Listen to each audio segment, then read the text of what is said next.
This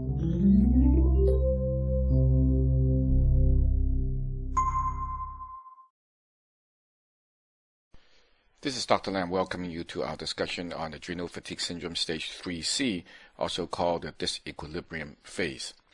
As you know, there are 4 phases to stage 3 adrenal exhaustion. And when you get to stage 3C, the body has already gone through 3A, which is characterized by HPA axis dysfunction, with symptoms like hypoglycemia, low blood pressure, and beginning of a catabolic state, as well as stage 3B, while the downstream hormonal axis like the OAT axis are becoming dysfunctional. Here in stage 3C, we have gone beyond that. In other words, the body has continued to be damaged to such a point that it's lost its equilibrium. So, despite the previous symptoms, additional symptoms are going to be present here. So, in stage 3B, we see hypothyroidism, low energy, estrogen dominance, irregular period, as well as low libido. It's quite common.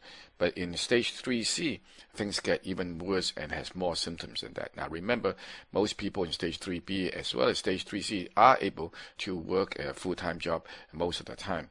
Depends on how things go. Now, the key to understand in stage 3C is here, the body continues to weaken, which triggers a variety of reserve systems to spring into action to maintain the body's homeostasis.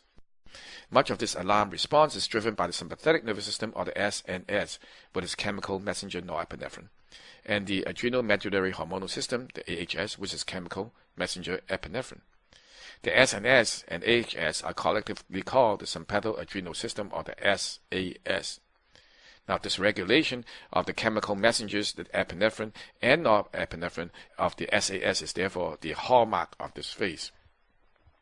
Symptoms common of stage 3C includes anxiety attacks, heart palpitations, electrolyte imbalances, dizziness, severe insomnia, paradoxical and unusual reactions to medications and supplements. Crash can be frequent with longer than usual recovery period. Fatigue tends to be moderate to severe. A routine laboratory test continues to be negative. So the body is in a desperate mode, and this is where you see most of the people that come in to see you because they've already been exhausted by their regular conventional doctors. They have been abandoned by their health practitioners, and they've been jumping around from doctors to doctors, and usually with no avail. Continued testing, even going to extensive neurotransmitter workup, brain scans to rule out tumors, pituitary masses, hypothalamic dysfunctions have all been negative, and their tolerance of supplements that was working before is now kind of starting to backfire. Medication starting to backfire or increasing an ever larger dose. Insomnia becomes a key problematic area.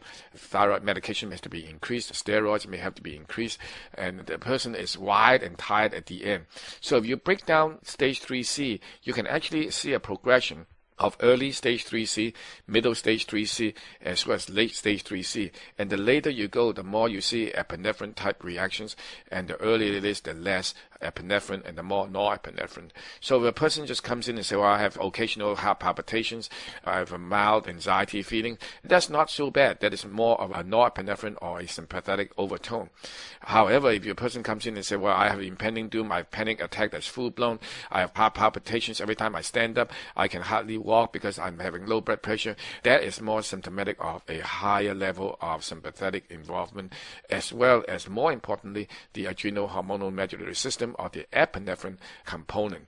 So if you break it down, you will be able to sense where this person is at. Now, why is it important?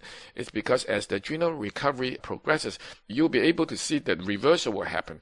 The epinephrine type effect will then start to tone down first, meaning the sense of impending doom, the panic attack, the dizziness will be the first thing to go away.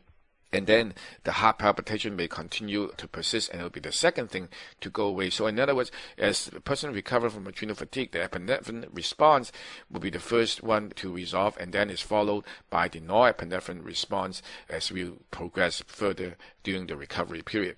It's very interesting if you are able to track these clients from the stage that they are in and how they advances forward when they crash and how they actually recover and get better. And usually it does not take a long time.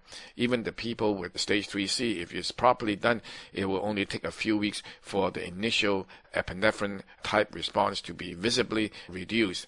And that's usually the first step. And then they go into a plateau. And then when you work on the other part, which is a norepinephrine, then the person will draw closer and closer towards early part of stage 3C when they come in at the end part of stage 3C, closer to 3D.